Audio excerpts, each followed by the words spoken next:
Daniel. Ich sag das. Was denn? I need a massage. Me too. I need a massage and a corsage. And a corsage. Corsage. Do you want me to get you a corsage? And a Versace. A massage in a corsage on a Versace. Okay. Yeah. And how can I help you with those things? I need that. I need a massage in a corsage on a Versace. Okay. Yeah, I think that's not too much to ask, actually. Do you know what a corsage is? Yeah, it's like a thing that you put around your waist.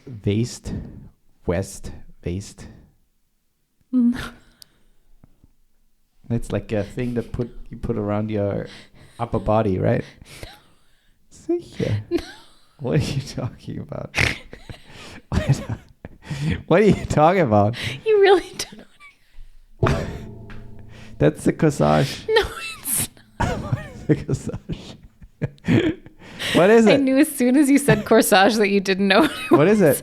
It's that bouquet of flowers that you put on your wrist, like that guys That's not get. a corsage. Yes, it is.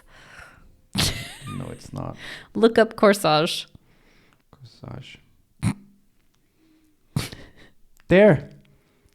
That's a corsage. That's what I mean. It's a corset. Oh, yeah.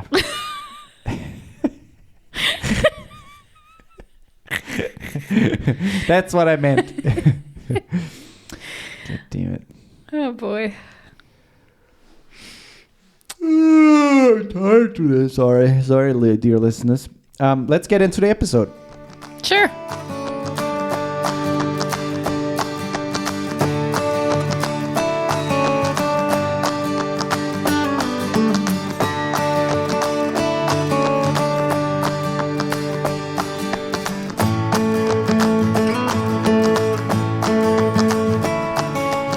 Welcome everybody to a new episode of Hello, I'm Listening with Me, Dani.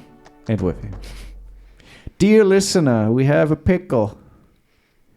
Is it a spicy pickle? No, it's a dill pickle, but that's kind of a spicy pickle. The problem is that nobody's listening right now, Danielle. Our listener stats dropped almost 50%. Yeah, but you know, as we get closer to the holidays, people get stressed out about Christmas and they don't have as much time.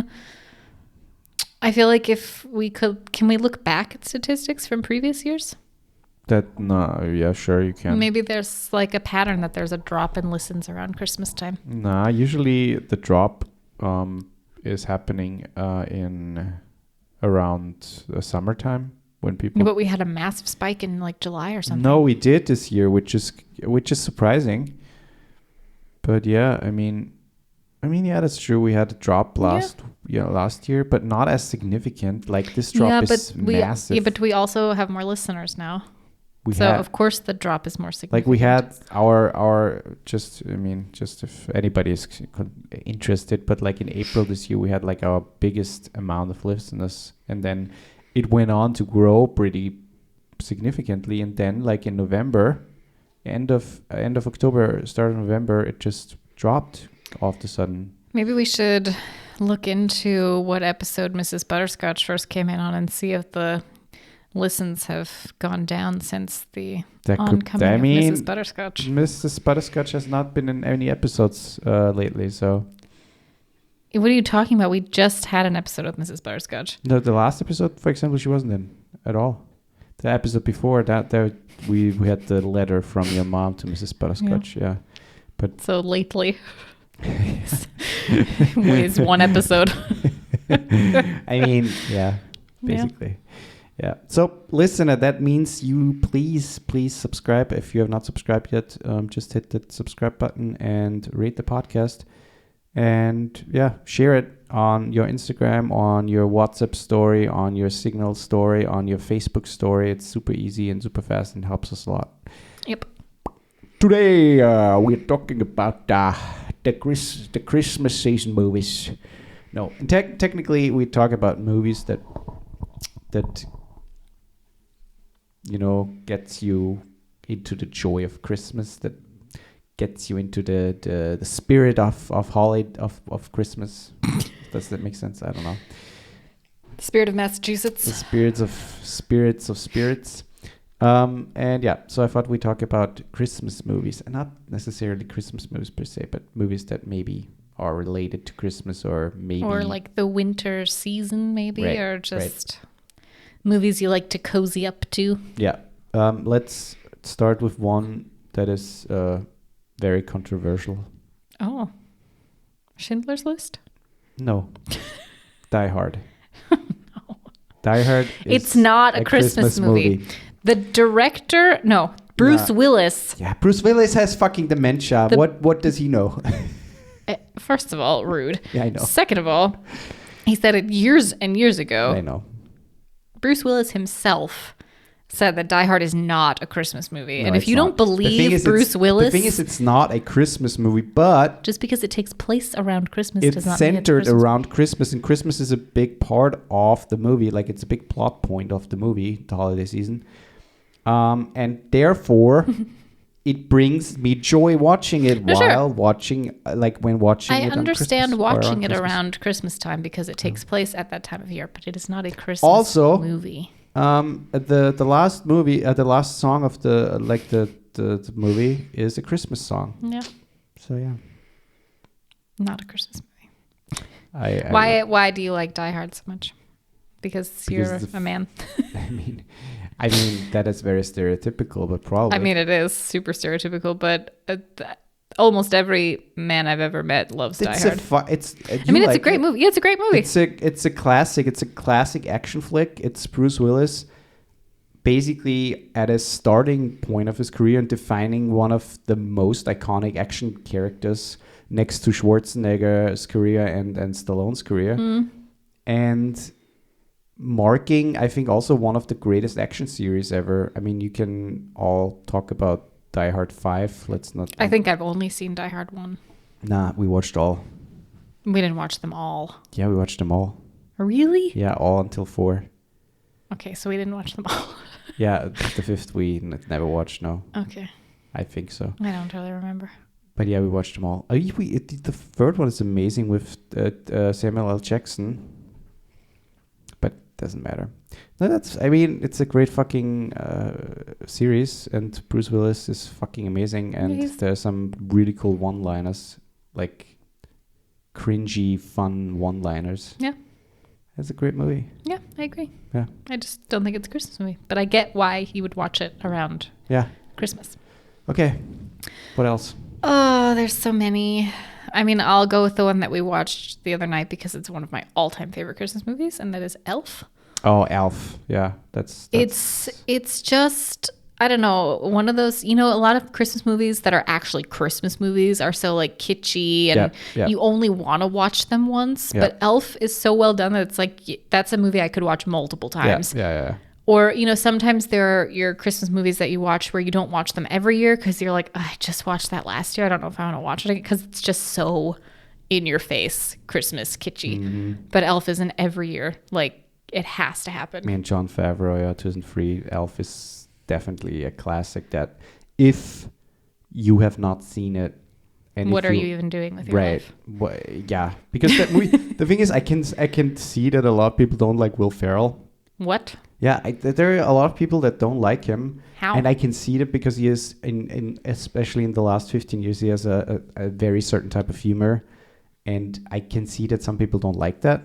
But I think Elf is not that. Elf is a very family-friendly, fun movie that, sure, there are some stupid things in there. And it's a little over the top. It's great. But it's so fucking funny. And it's also very smart. It's a very smart humor. It's really well written. Yeah. And James Caan is also brilliant and plays the role so realistically where you're like, you actually feel like he's living that experience. Yeah. It's great. It's just great. It's a great movie. Because we watched it recently, The Holdovers. Oh yeah, that's a great movie. I really enjoyed that. Alexander Payne, if you're not familiar with Alexander Payne, he did a bunch of really good movies. For example, Nebraska Downsizing, The Descendants. Yeah, just to name a few. Sideways, About Schmidt.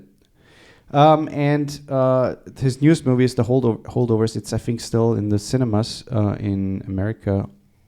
And I think it's coming to Austria, in general to Europe in January of 2024.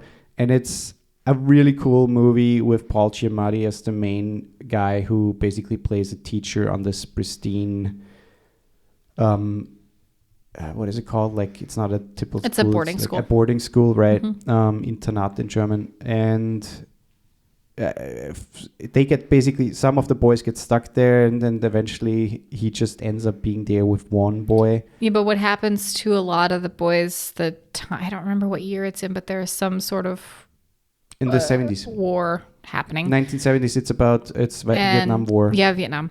And they allude to it in the movie that it's not a big plot point, but they allude to the fact that if the boys don't do well, like if someone doesn't do well in the school and gets kicked out, they're most likely going to war. So it's kind of like their last hope for not having to fight. The next thing would be military school, which means war. Yeah. Now, it's a great movie. It's very sweet. There are very funny moments in it. But in general, I mean, Paul Giamatti is good in everything he does, I think. But his character is so well written, and he's just great. It's a very heartwarming movie. And not to mention Paul Giamatti is, I guess, the main actor, but I would say there's two. No, yeah, I'm sure the boy that stays with him. The boy that stays over the holidays is brilliant. I think he played the role so brilliantly, and it's his first movie. Yeah, that's pretty insane. It's really well done. It's a really nice story. Yeah, it is. Do you have another one? My next one that I also always watch twice a year, is The Nightmare Before Christmas. I watch it at Halloween and I watch it at Christmas. It's a Halloween movie. It is not. The director said it is a Christmas movie, but it can be watched at both because it takes place in Halloween Town, but it's all about bringing Christmas Town to Halloween Town. It's all about Christmas. I know. It's not really about Halloween. Yeah, not a huge fan of that movie. It's not bad. I love it so much. I like the music is so good, and it's just. I don't like the art style. I love it. But but that's kind of weird because you like Coraline, and that's very similar art style. That's true. But I don't know, Coraline. I don't know. It's very similar. It's super similar. They could be twins. Those movies. Yeah, that's true. Yeah. No, I don't. The thing is, I don't mind. It's a good movie. But it's not like one of my favorites, one of my go-to movies, not at all. That's a great movie. But one of my go-to movies, or a fabulous holiday movie, is The Holidays, or The Holiday.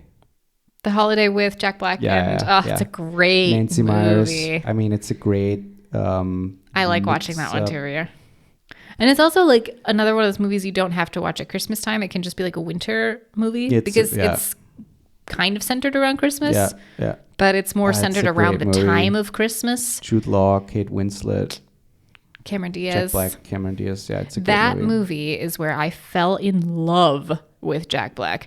Like I think School of Rock came out before that movie, correct? School of Rock was 2006, I think. So I think they came out in the same year, or 2005. I think it was 2006. 2003, sorry, yeah. It came out before, yeah, so I thought. So 3 years. I already loved Jack Black, but I developed this massive crush on Jack Black in The Holiday. And just, I don't know. Everything about that movie is so heartwarming. It's funny. It's a really sweet movie. Yeah, no, it's true. I like that one. That's true. Another one I really like around the holidays, that is my dad's favorite around the holidays, is Family Stone. Family Stone, yeah. That's also a great movie. Great cast. Movie. Yeah. Just your kind of stereotypical family, I don't know. It's a very holiday family drama. Right. It's like family comes together and a lot of shit goes wrong. I mean, yeah, it's in a sense it's very realistic, but then at the other hand, it's super heartfelt, and there's so much depth to every character, and it's a very, very sweet movie, especially the ending. I really like the ending, even though it's sad. Yeah. But it's very sweet. But it's it's also a feel-good movie in a lot of ways. It is. definitely is a feel-good movie. It definitely is, yeah. I mean, you could name the Muppets, not the Muppets, the Peanuts. Charlie Brown. Yeah, that was going to be my next Charlie Brown Christmas. That's I think it's a great little. I mean, technically, it's not a movie, but I always call it a movie because it was like a made-for-TV movie. Yeah. And that's also every single year I have to watch Charlie Brown Christmas on Christmas Eve. How the Grinch Stole Christmas, the Jim Carrey one. Are we just panning over Charlie Brown Christmas like it's nothing? Because it's not really a movie. It's the best. I think the best Christmas movie of all time. Okay, it's not really a movie. But I mean, it's like 40 minutes, or maybe even less. It might even be like 30.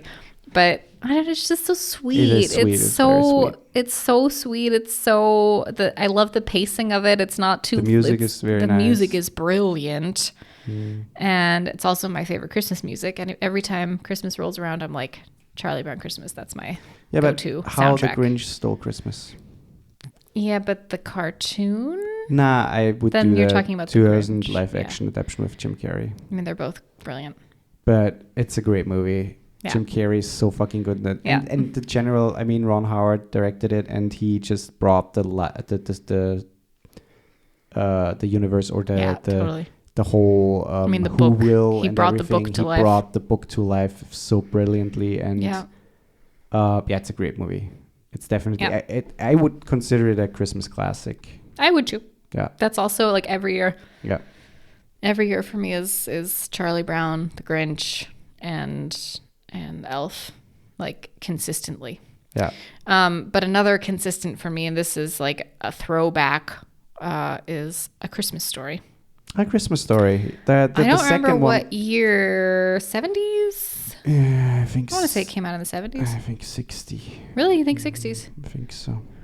But that was like always like my family always spent Christmas Eve watching Christmas movies. Oh, 83, sorry. Oh, 80s. 83, yeah. But our family always watched Christmas movies all evening on Christmas Eve. We ate fudge and we watched Christmas movies, and it was the best. It was always my favorite night of the year. And Christmas Story was always, without a doubt, on the list. Yeah. And it's funny. It's so, for a movie that was made in the 80s, a lot of them kind of like fade out, especially Christmas movies, because like I said, they're so kitschy. But that one for me still holds up. Like I still think it's so funny, and it's so well done. It is very funny. It's super sweet. Yeah. The character's super. I mean, the thing I think.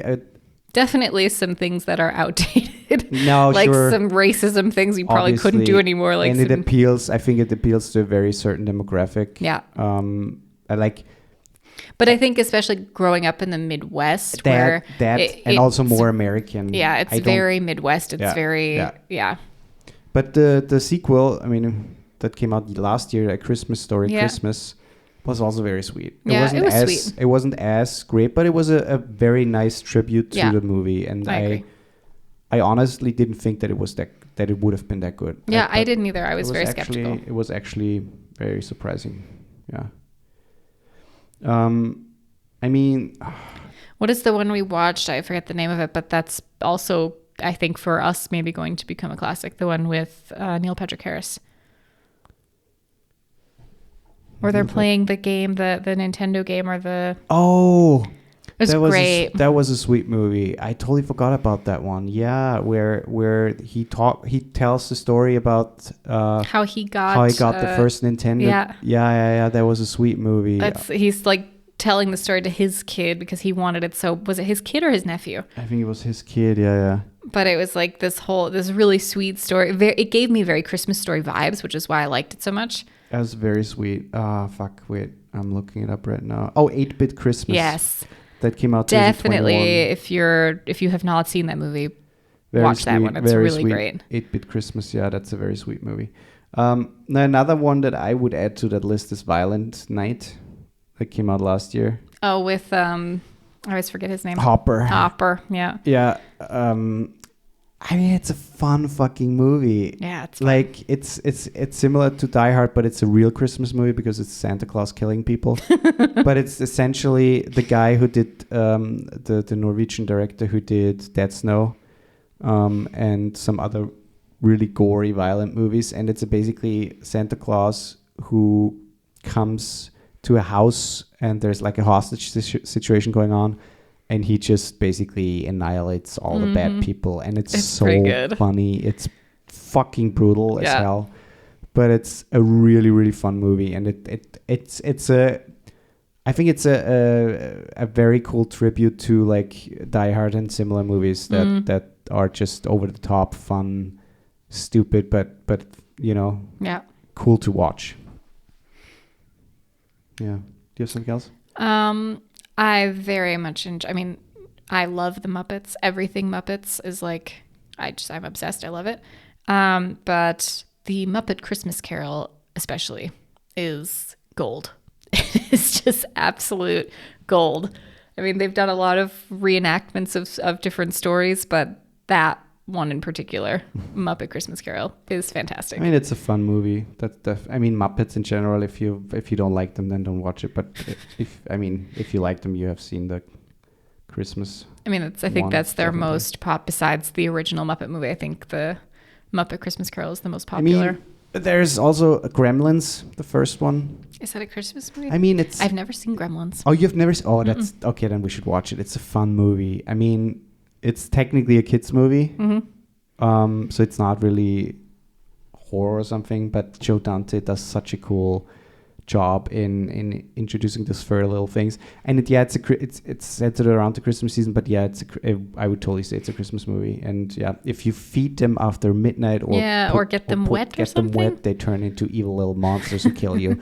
And it's really funny because they do a lot of like puppetry. Effects with puppets. It's a really fun movie. Yeah. I don't know if we should continue or should leave it like that. I mean, Home Alone, I think we should just quickly at least mention. I mean, I know that it's like a cult movie now. Like, people fucking love that movie. I never liked it. I think it's fun. He annoyed the crap out of me, so I couldn't watch. Like, even as a kid, I was like, I don't like you. But it's still a fun movie. I mean, especially the first one. The second one is funny-ish, but the first one is just classic. I mean, Joe Pesci as one of the robbers, and just the back and forth, and they just basically get killed by everything he does to them, but it's very cartoony and stuff. It's just fun. I mean, sorry, what? I was just gonna say, what about the dog who saved Christmas? Oh, the dog. Yeah, right. Now, Kiss Kiss Bang Bang. I mean, Kiss Kiss Bang Bang is a Christmas movie. It's not Christmassy, but it's around Christmas, and it's like a murder case, and it's a really fun movie. It's basically right before Robert Downey Jr. became Iron Man. It's a really fun movie. Robert Downey Jr., Val Kilmer, and some other really great people. Definitely like one of my favorite Robert Downey Jr. movies. It's a must see if you like him. If you have not seen the movie, and if you like in general funny whodunit detective movies, then you should watch that one. This is by no means a Christmas movie, but it's definitely a winter movie. We watched it recently. And it's just like a must when it's cold and snowy outside. Fargo.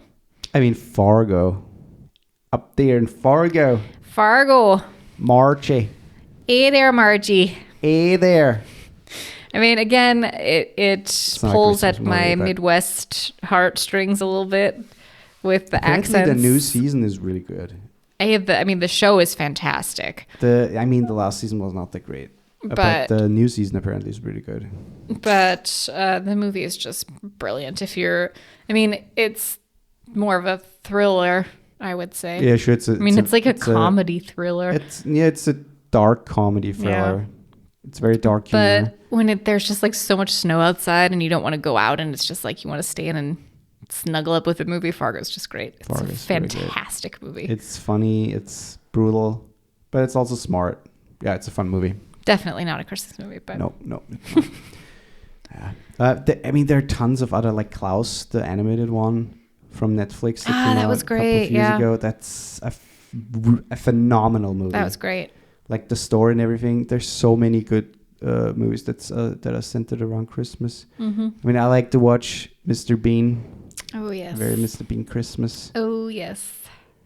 That's like one of my go-tos. Yeah, we do that every year. We always watch Mr. Bean Christmas or whatever it's called. Very Mr. Bean Christmas. Yeah, that's it. I think we shouldn't keep it too long because people get bored probably. If you have a favorite movie that you watch around the season, doesn't matter if it's a Christmas movie or not, then let us know in the Spotify Q&A section. Indeed. When you hit the, when you tip on the podcast or you click on the podcast. On the episode. And then scroll down, there's like a little Q&A. Just let us know. And otherwise, please subscribe. As we already said, we need to get the listens up again. And rate the podcast and head over to our Patreon where you can support us even more, which we would very much appreciate because, that show is basically just supported by us and Joe right now. Thanks, Joe. So, yeah, do that. That's it, folks. Good. Watch out for reindeer.